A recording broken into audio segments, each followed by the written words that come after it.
ఏ ఏ ఏ బిష బిష stupid కళ్ళు కనపట్లేదా? ఎవరి కళ్ళు? నీ కళ్ళే. నా కళ్ళు నాకెలా కనపడతాయి? స్టూపిడ్ ఎల్లె ఎల్లె. ఈ జోక్‌కి నేను నవ్వుకుంటే, ఈ వర్షంలో దడుచుకుంటే వాళ్ళ సినిమాకైతే ఎళ్ళాము. Hey hi guys here is the mini review of 'Mitramandali'. And ఈ సినిమా మీద నా ఒపీనియన్ చెప్పాలంటే, ఈ సినిమాకి పెద్ద ఒపీనియన్ అవసరం లేదు మామ.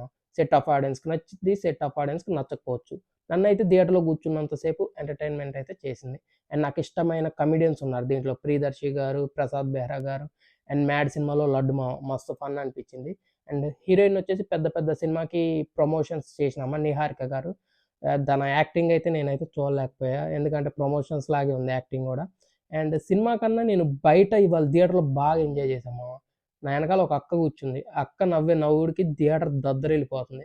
అక్కడ జోక్ లేకపోయినా అక్క నవ్వుతుంటే నాకు నవ్వొచ్చేస్తుంది. అండ్ సినిమాలో మేజర్ పాజిటివ్స్ సాంగ్స్ గూడా చాలా బావున్నాయి. వీడియో సాంగ్స్ నేను ఊహించలేదు. అండ్ సినిమా చూడొచ్చా అంటే చూసేయొచ్చు. ఈ 'దివాళీ' విన్నర్ ఎవరంటే as per my opinion first సినిమా నేనైతే ప్రిఫరెన్స్ ఇచ్చేది 'తెలుసు కదా!' అండ్ సెకండ్ సినిమా వచ్చేసి 'డ్యూడ్' అండ్ థర్డ్ సినిమా వచ్చేసి 'మిత్రమండలి' అండ్ ఫోర్త్ సినిమా వచ్చేసి 'కేరామ్' మామ. మీకు ఏ సినిమా నచ్చిందో ఆర్డర్ వైస్ చెప్పండి.